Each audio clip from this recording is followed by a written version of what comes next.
행복의 직관. 모든 사람은 행복하기를 원합니다. 때로는 인간관계나 다른 이유 때문에 자신의 행복을 잠시 뒤로 미루기도 합니다.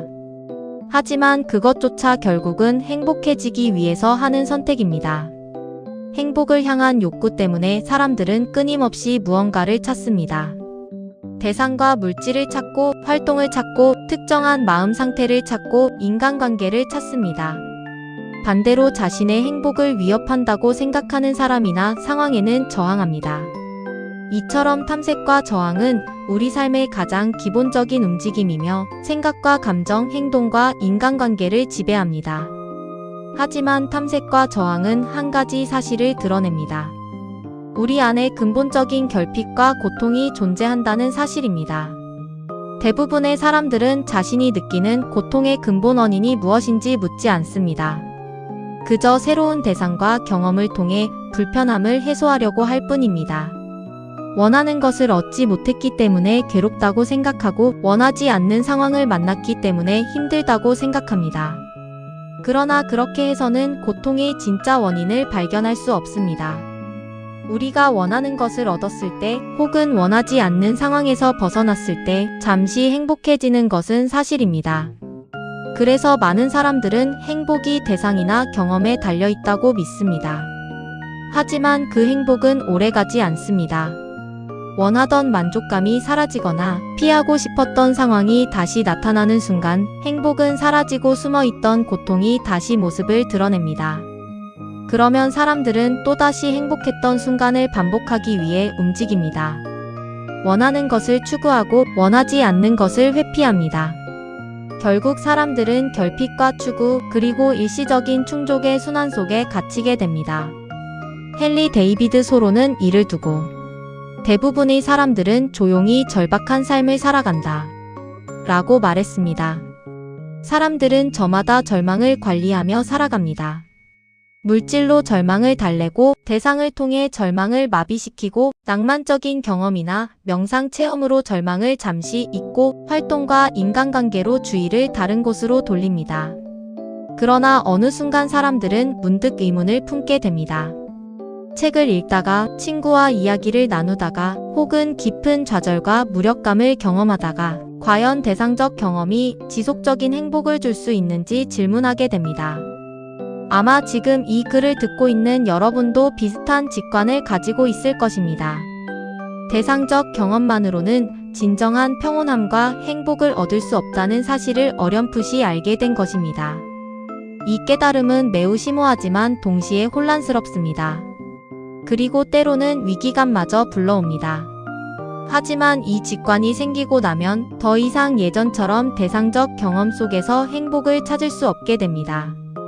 찾으려 하면 할수록 그것이 불가능하다는 사실만 더 분명하게 드러납니다.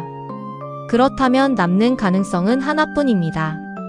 진정한 평온함과 행복은 대상이 아니라 자기 자신에게 시선을 돌릴 때 발견할 수 있다는 것입니다. 마음의 본성을 탐구하는 것입니다. 경험의 내용이 아니라 경험을 가능하게 하는 근원으로 향하는 것입니다. 이것이 명상과 기도의 본질입니다. 이것이 내면으로 향하는 길입니다. 자기 기억의 길, 자기 탐구의 길, 자기 자신에게 돌아가는 길입니다. 성경에 등장하는 돌아온 탕자의 이야기도 같은 의미를 담고 있습니다. 아들은 아버지의 집을 떠나 세상이 제공하는 온갖 즐거움과 만족을 추구합니다. 하지만 결국 모든 것이 헛되다는 사실을 깨닫고 다시 아버지에게 돌아옵니다. 사실 그는 언제든 돌아올 수 있었습니다. 그러나 경험이라는 화려한 대상에 매료되어 있었기에 행복의 원천을 보지 못했던 것입니다. 우리가 대상에서 시선을 거두기 시작할 때 우리는 경험의 대상이 아니라 경험하는 주체를 바라보기 시작합니다. 그리고 마음의 빛이 대상이 아닌 자신의 본질을 향할 때 마음은 점차 한계를 벗어납니다. 그 과정에서 우리는 놀라운 사실을 발견하게 됩니다.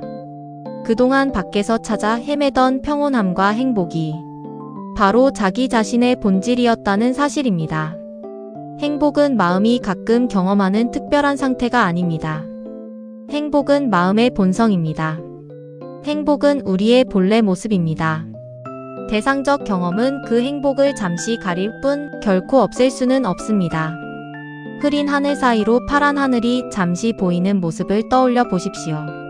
처음에는 파란 하늘이 잠깐 나타났다 사라지는 것처럼 보입니다. 하지만 자세히 보면 실제로는 파란 하늘이 늘 존재하고 있었고 회색 구름만이 잠시 나타났다 사라지는 것입니다. 행복도 마찬가지입니다. 우리는 행복이 가끔 나타나는 것처럼 생각합니다. 하지만 실제로는 행복이 항상 존재하고 있었으며 불만과 불행이 잠시 그것을 가리고 있었던 것입니다. 행복은 불행과 반대되는 것이 아닙니다. 구름이 하늘의 반대가 아닌 것처럼 불행 역시 행복의 반대가 아닙니다. 불행은 행복을 잠시 가리고 있는 상태일 뿐입니다. 행복은 획득하는 것이 아닙니다. 행복은 드러나는 것입니다. 행복은 우리의 본성입니다. 우리는 행복을 경험하는 존재가 아니라 본래 행복 그 자체입니다. 그래서 명상은 새로운 경험을 만드는 일이 아닙니다. 마음의 본질을 분명하게 보는 일입니다. 밖을 향하던 주의를 안으로 돌려 자신의 참된 모습을 발견하는 것입니다. 이것이 직접적인 길입니다.